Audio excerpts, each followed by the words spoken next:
What would you do to get your kids to read? I've tried pleading. I've tried candy. Food, TV. Letting him stay up late. It was heavy negotiations. We even had to have a contract. Now you don't have to bargain or plead to get your kids to read. Just give them Sports Illustrated for Kids. Here's why. It's exciting, so they're excited to read it. Sports Illustrated for Kids is a fun magazine. He's always reading and always asking us questions. We have found Mark blooming with reading. Kids love everything from the puzzles and posters to the sports stars, mazes, and games. I like the trivia math questions because it helps me on my math skills. I like Hot Shots because it tells about kid athletes. They're excited to turn the page because of the fact that they can read about their hero as well as children their age.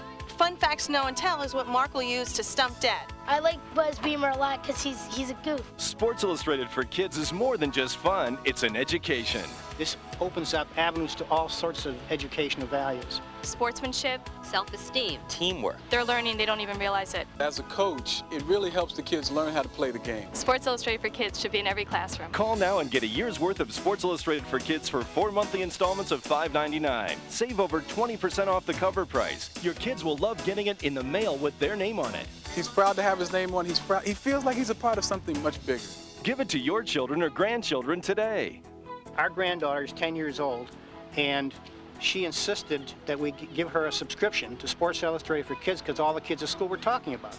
Giving Sports Illustrated for Kids is a gift of learning, a gift for a lifetime. So call now, use your credit card, and discover what millions of parents already know, that Sports Illustrated for Kids is the magazine that your kids will love. Now that Mark is reading, I can't get him to stop reading. My son is reading now because of Sports Illustrated for Kids. We think reading is #1 in importance, and this is an easy way to start that process. Sports Illustrated for Kids is an awesome magazine.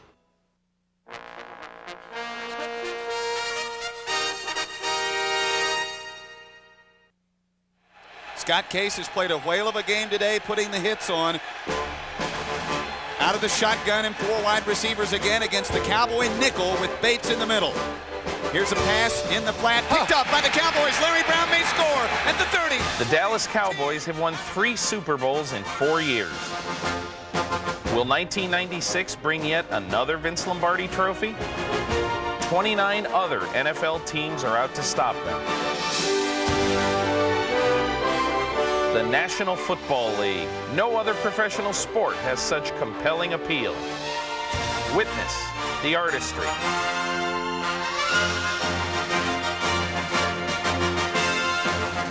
The intensity.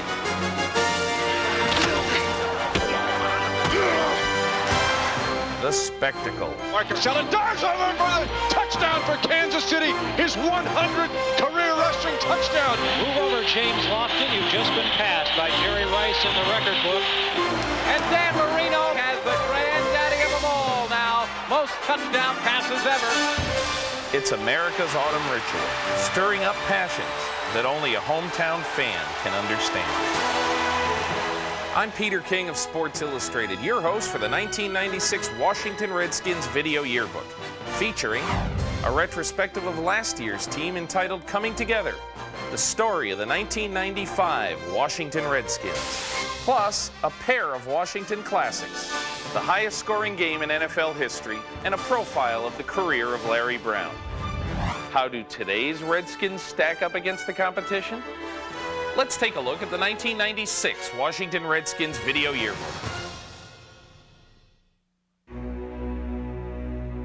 The 1995 Washington Redskins were a team in search of an identity, sometimes finding a way to win, always having the will and resolve to succeed.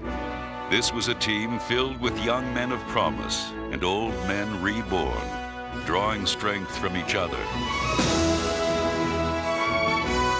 A football team needs time to develop into a cohesive unit.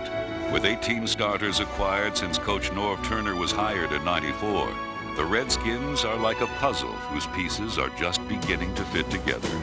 There are flashes of brilliance and a building momentum. That's a momentum builder right there.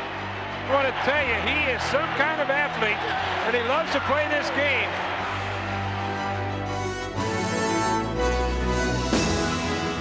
Holy cow! You can't draw that one up, folks. What a play. Divine Providence steps in.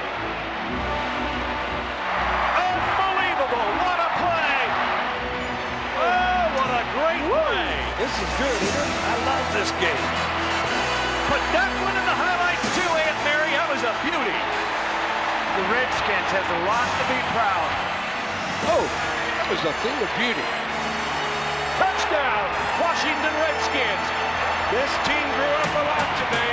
This team, as we were just saying, is starting to come together.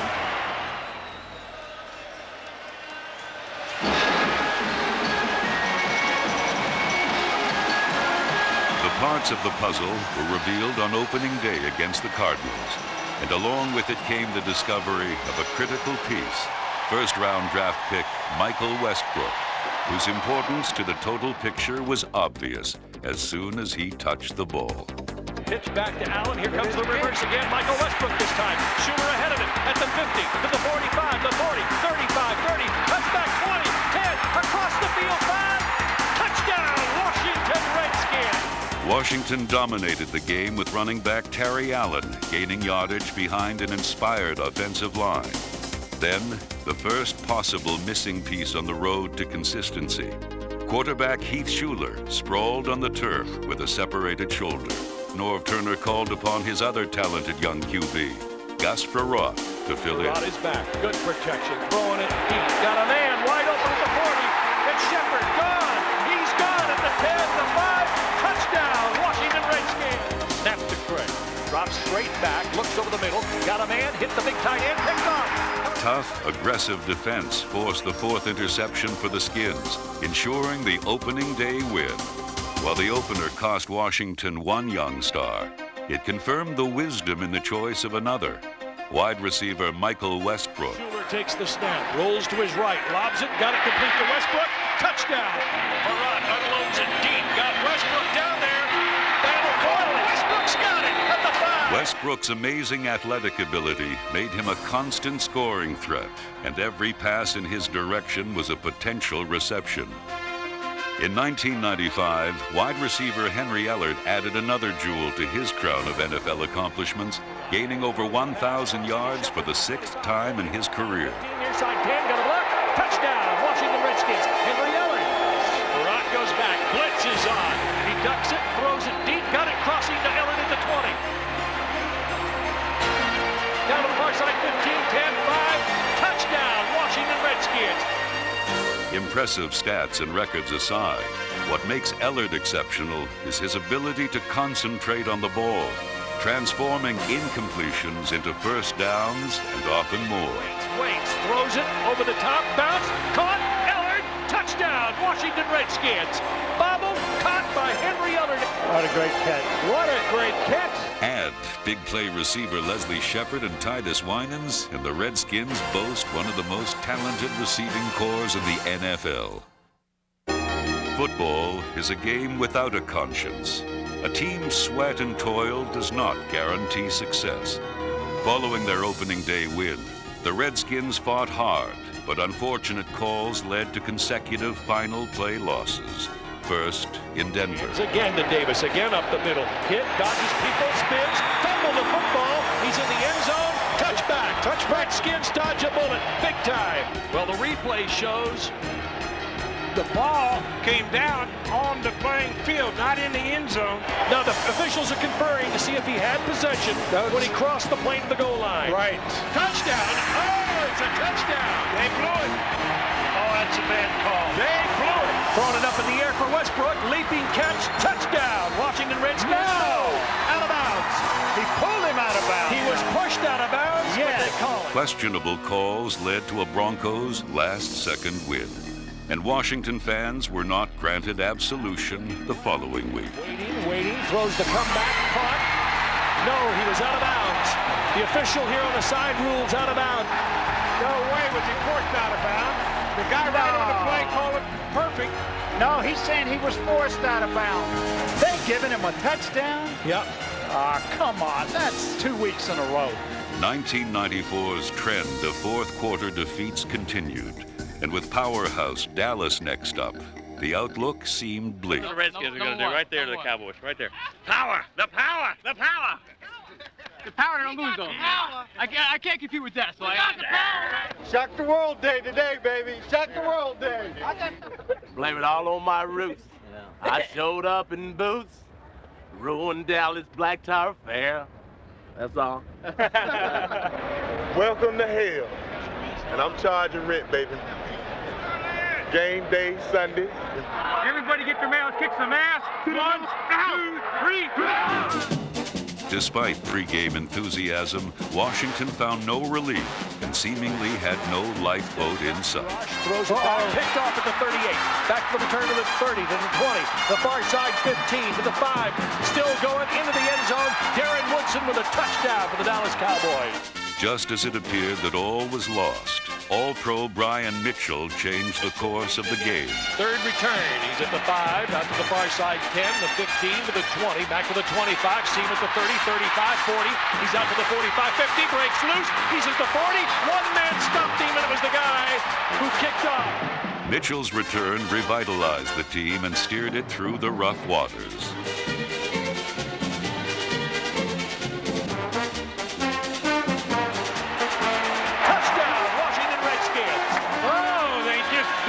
Put a big dent in the famous Dallas Cowboy defense. Good call, North Turner.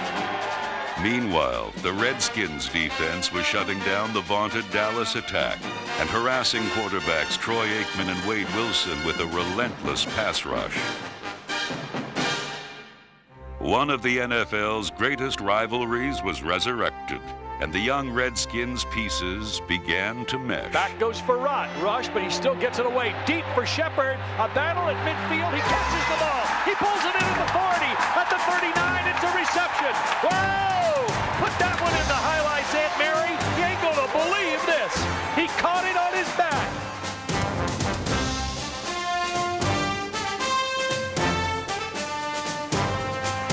In the flat to Allen, bobbles the ball, pulls it at the 4. Fights his way to the 1. Touchdown! Washington Redskins. What a great second effort. Allen's touchdown gave the Skins a 10-point lead, and the defense helped extend that mark. Starts it in, breaks it out, turns it up, hit into Palmer, fumbles the ball. Redskins have got it to the 47, into the hands of Keith Taylor. Snap, Terry Allen, right side, dives, touchdown, Washington Redskins. All right.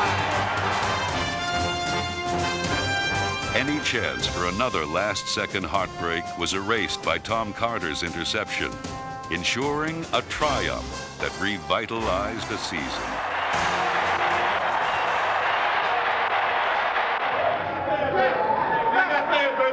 Like I said, baby, welcome to hell.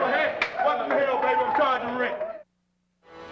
Outgaining the entire Dallas team, running back Terry Allen showed his shirt to be prophetic. Allen was a huge success in his first season in Washington, rushing for over 1,300 yards and scoring 11 times. He brought the team a blend of power and speed that it had not seen since John Riggins, and his impact enabled the Redskins to rise from 24th in the league in rushing in '94 to a 7th place finish in '95. All-purpose player Brian Mitchell definitely deserves a round of applause for his efforts in 1995. Brian led the league, gaining 6.5 yards per carry, and his numerous big plays proved invaluable to the team.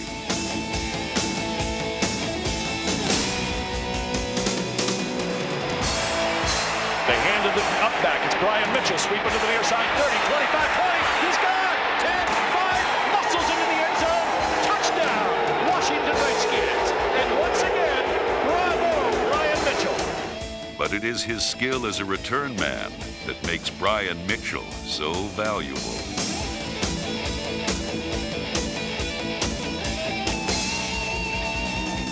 Mitchell's returns are what netted him a place in the Pro Bowl, and he became the NFL's all-purpose yardage leader for consecutive years, only the second player in history to gain 2,300 yards twice in a career.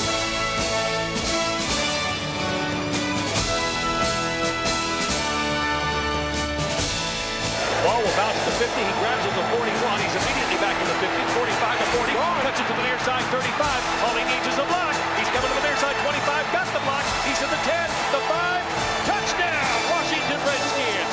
Boy, Brian Mitchell is having some kind of year, isn't he? The Redskins warmly welcomed the Lions to town in Week 8, but the mood quickly became hostile. Damn it.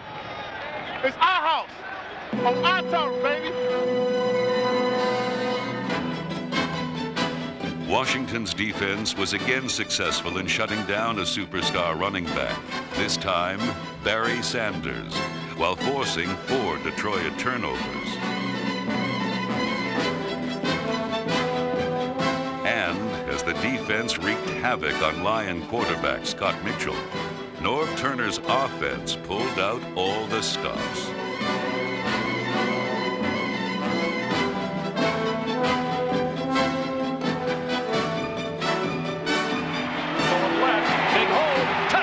Washington Redskins, Terry Allen waltzes in.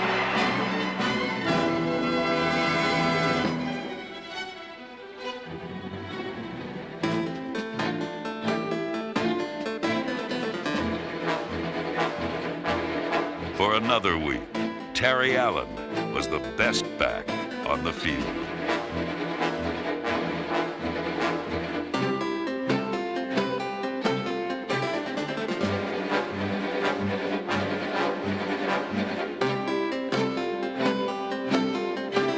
The high-scoring, seesaw battle left the Redskins behind early in the fourth quarter. Back goes Farad. Steps up into the pocket, lobs it for the end zone corner. Caught. Touchdown, Washington Redskins. Henry Ellen with a great play. Mitchell takes the snap. Robs back. Ignores Sanders, throws it. Cut to Perriman underneath. There he goes. Breaks a tackle, he's gone. Unless Carter can catch him. Can't catch him.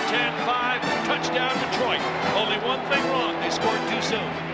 Trailing by 3 late, Gus Farad drove the team downfield, giving kicker Eddie Murray a chance to tie the game. Farad to hold. Hold is there. Kick is up. It's long enough. It's good. We're in overtime. In OT, punter Matt Turk, who led the league in punts inside the 20, pinned the Lions at their 3 and set up a fantastic finish for the Redskin faithful. Quick out. Picked off by Darrell Green. He's going to the end zone. Touchdown, Washington Redskins. The Redskins win in overtime, 36-30. And for the first time this year, the stadium shakes. Darrell Green's game-winning interception against Detroit was representative of his Hall of Fame 13-year career as a Redskin. Washington's all-time interception leader, Green remains one of the league's fastest and best cover men and a corner piece of the team. Green's counterpart on the other corner is Tom Carter, whose career appears to be on the same bright path as his elder teammate. Carter led the team in interceptions and passes defended in '95. Redskin safety Stanley Richard fulfilled all expectations in 1995, snaring 3 interceptions and making over 100 tackles in his debut season at Washington. He was joined at safety by James Washington, who despite missing a number of games had 90 tackles in his first year as a Redskin. With Scott Turner and Darrell Pounds, Washington has one of the most talented secondaries in the NFL. At the heart of the Redskin defense are the linebackers, and their lifeblood is Ken Harvey. Harvey seemed to live in the opposition's backfield, recording 7.5 sacks and 16 tackles for losses.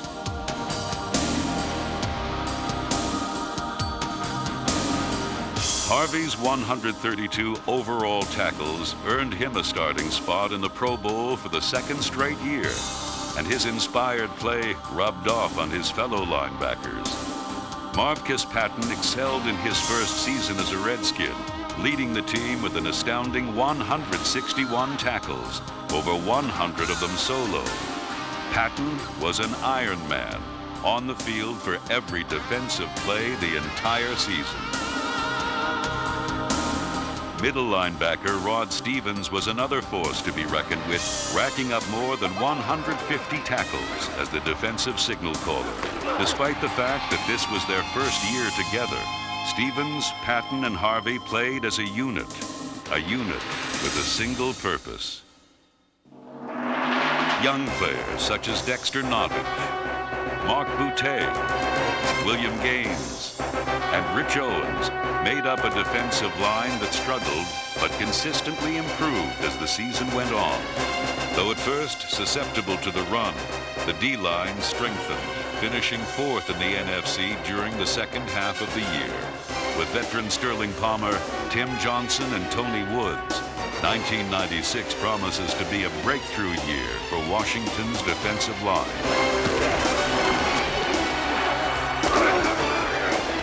While number 93, Mark Boutte, led the line with 70 tackles, there was no real star, just crushing results. Norv Turner looks for great things from number 96, Rich Owens, and the acquisition of Sean Gilbert immediately turns Washington's biggest weakness into a strength. A bright surprise for the Redskins in 1995 was the brilliant performance of its offensive line. Thrown into a new position due to an injury to Jim Lachey, Joe Patton demonstrated that he could handle the pressure position of left tackle. And at right tackle, Ed Simmons was the proverbial immovable object, providing pass protection that Redskin fans have grown accustomed to seeing. The center position was played by committee, with John Giesick, Bernice Smith, and center of the future, number 52, rookie Corey Raymer. And then there's Trey Johnson. Number 77 has the makings of a dominant offensive guard. His smashing blocks increased the Redskin running attack by nearly 50 yards a game as the team went 5-2 when Johnson was healthy enough to play. With free agent Bob Dolph, 1996 could see the birth of a second generation of Washington Hogs. The Redskins staggered into December with a deceiving 3-9 record. But where in the past flashes of excellence were only evident in isolated positions, now there was a steady stream of consistent play. Barat hands the ball, reverse. Shepard, far side, 10, 5, can he make it? All the way, touchdown. Back goes Rippon, good protection, throws the out, picked off far side by Carter to the 40, down to the 30, down to the 20. He's going all the way, touchdown, Washington Redskins. Tom Carter with a pick. Rippon is back in his own end zone to pass. Crossing pattern complete at the 11-yard line. Ball is knocked loose. Grabbed by a Redskin. Touchdown, Washington Redskins. The offensive and defensive domination of the Rams had Washington fans hoping for more December presents, and their wishes were granted the very next week at RFK versus Carolina. Hand off to Allen. There's a reverse to Shepard. He's going sweeping the left side. Got Perron ahead of him. He's at the 5, going for the corner, and out of bounds. No! Give him a touchdown. He had to have the touchdown. First and 10 at the Carolina 34. Here's the reverse to Westbrook. Going around the right side. 30. There he goes, the 20. A little reverse psychology left the Panthers guessing. And what the receivers didn't finish, Terry Allen was happy to wrap up. Redskin fans were treated to a preview of next season with a screening of aerial acrobatics and power running. Here goes Vermont with a handoff to Allen, right side, cuts back, touchdown, Washington Redskins. The Skins won their final 2 games, but most impressive was the Week 14 rematch in Dallas. Only 2 teams in NFL history had ever completed a season sweep of the eventual Super Bowl champion. And that was exactly what Washington was trying to accomplish in Dallas. The Cowboys, fighting for the home field advantage, had a different idea. There's Emmitt Smith, up the middle, hit at the 2, drives forward, touchdown Dallas. Dallas jumped out to an early lead, but that would be the last time the champions would celebrate.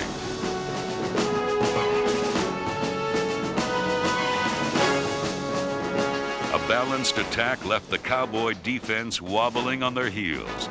Then, the powerful ground attack knocked them off their feet.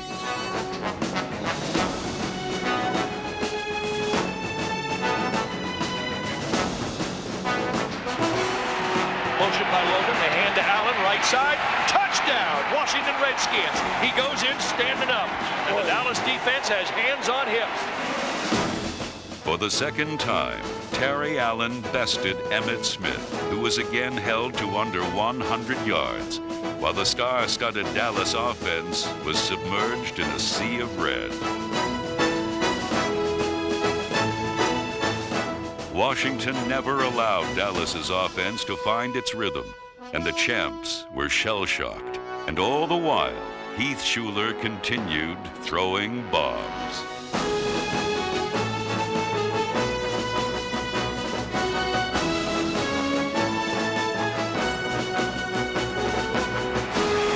Back goes Shuler.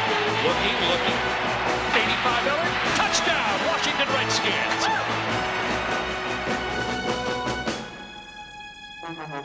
Redskin fans could not contain their glee at the prospect of a second miraculous upset, and the dream inched closer to reality when Stanley Richard gave Washington a chance to ice the game.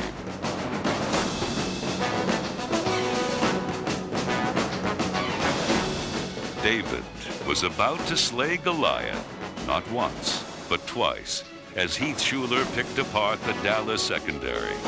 Rookie tight end Jamie Asher landed a lethal blow and, appropriately enough, gave Terry Allen the chance to sling the final stone. Here goes Allen, dives, touchdown, Washington Redskins. Today's giant killer has the makings of tomorrow's giants.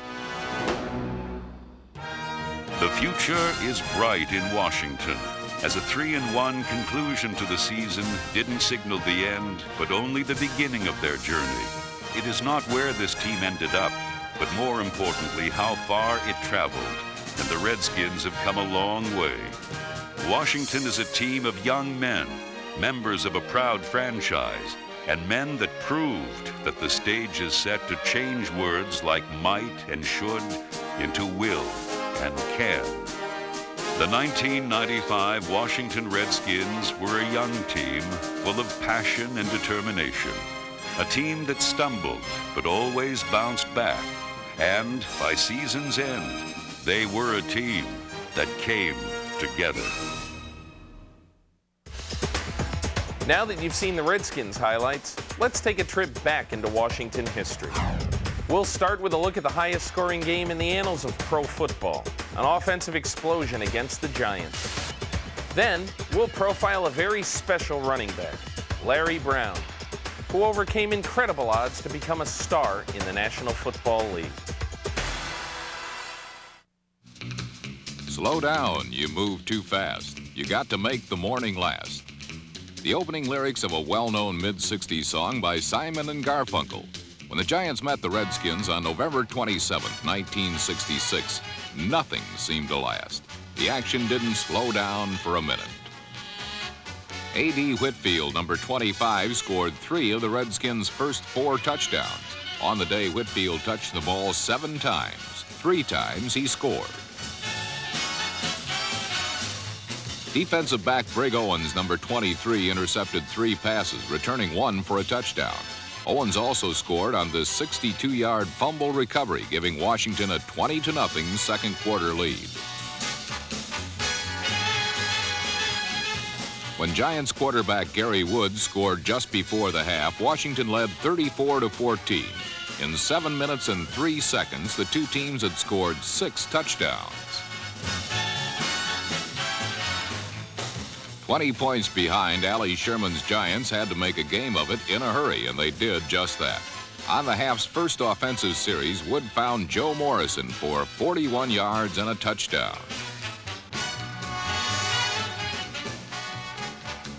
That was only the beginning. On each of the following 3 possessions, a touchdown was scored. Sonny Jurgensen to Charlie Taylor for 32 yards, and it was Washington 41 and the Giants 21. 6 plays later, the Giants were on the board again. Gary Wood to number 45, Homer Jones, on a 50-yard bomb. New York now trailed 41-28.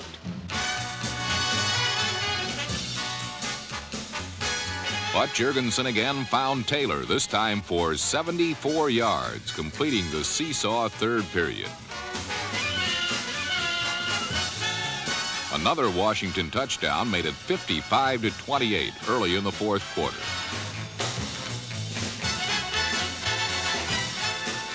veteran Bobby Mitchell, number 49, raced 45 yards, the Redskins led 69-41 late in the fourth quarter.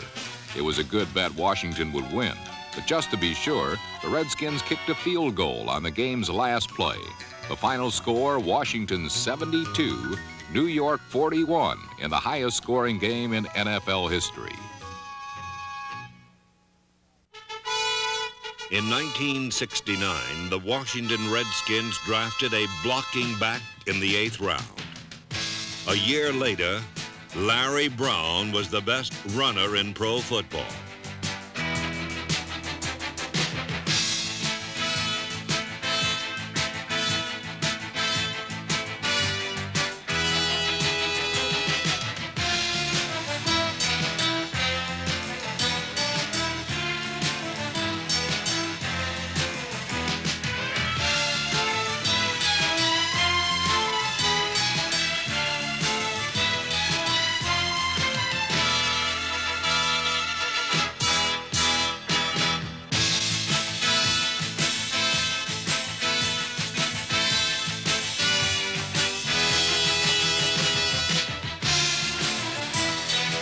Brown didn't have to write his autobiography. He ran it on the playing fields of the NFL.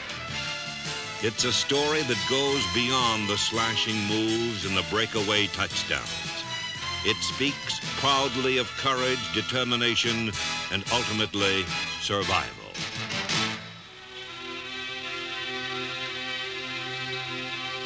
It's not hard to find the Hill District in Pittsburgh.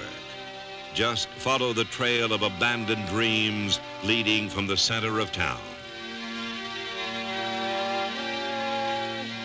Brown grew up in this grim environment.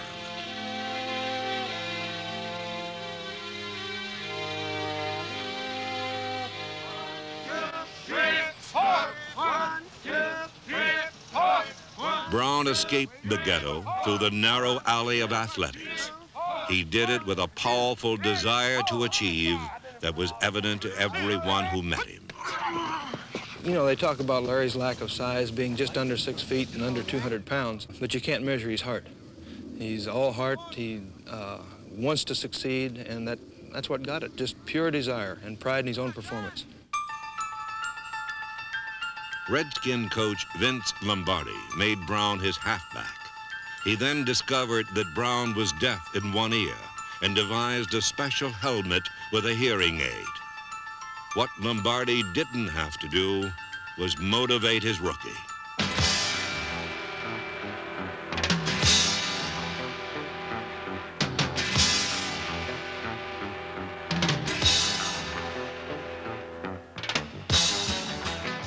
The hardship of Brown's youth hammered a toughness into his manhood that made him the most fearless runner in the game.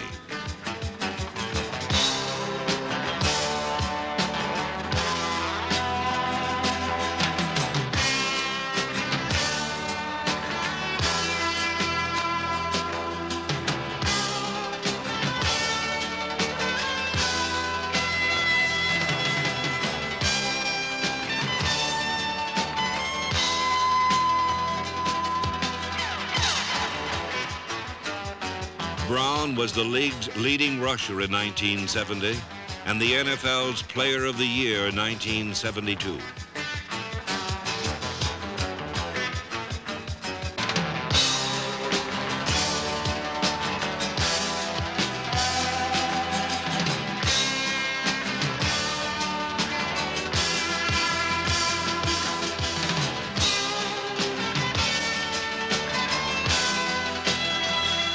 A runner and his body are like the outlaw and his horse, Brown said. He's got to ride that nag till it drops.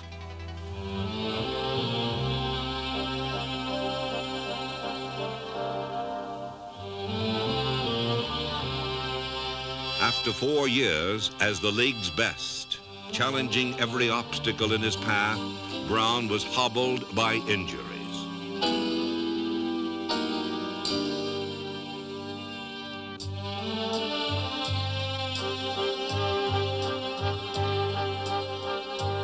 He could no longer take the punishment. His body simply would not respond in the way that it was accustomed.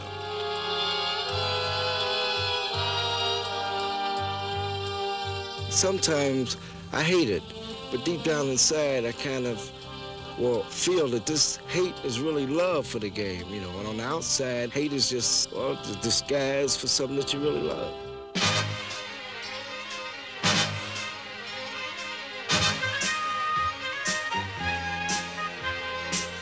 To watch Brown run was to understand the very essence of the man. He was driven by the knowledge that however tough pro football might be, the mean streets of the Hill were tougher still.